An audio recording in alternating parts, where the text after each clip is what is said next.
Si avvicina a passi da gigante la data di scadenza delle grandi concessioni idroelettriche e la Regione si prepara a gestire la partita da oltre 400 milioni di euro l'anno. L'obiettivo della Giunta Stefani è creare una società pubblica in-house che gestisca direttamente gli impianti, puntando all'autonomia energetica del Veneto.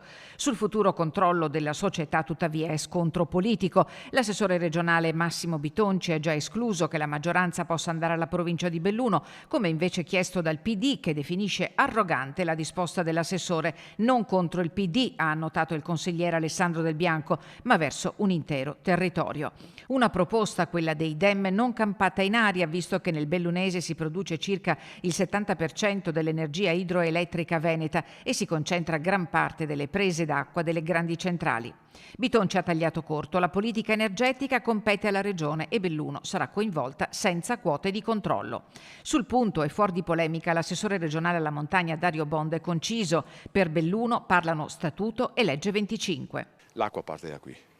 Già lo stesso Enel indica gli invasi con un numero e con un nome e vicino ci mette quanto viene turbinata, quanta energia viene prodotta. Ecco, senza nessuna polemica, chiedo l'aiuto di tutti, però attenzione perché insomma questo è il nostro territorio. E qui sono partite battaglie immense, infinite su questa questione qui. Ricordo che c'è uno statuto che parla chiaro su questo e c'è anche una legge regionale che il Presidente Stefani vuole dare attuazione e gli fa onore, che è la legge sulla specificità della provincia di Belluno. Su questo francamente glisso e non commento. Nei prossimi giorni Palazzo Balbi affiderà uno studio per definire struttura, costi e governance della futura società. Medesimo percorso sarà affrontato da Palazzo Piloni. Il tema è determinante, dice il presidente Staunovo Polacco. Fratelli d'Italia, con la consigliera Silvia Calligaro, invita a evitare strumentalizzazioni e ricorda i vincoli normativi che limitano il ruolo delle province nelle partecipazioni societarie.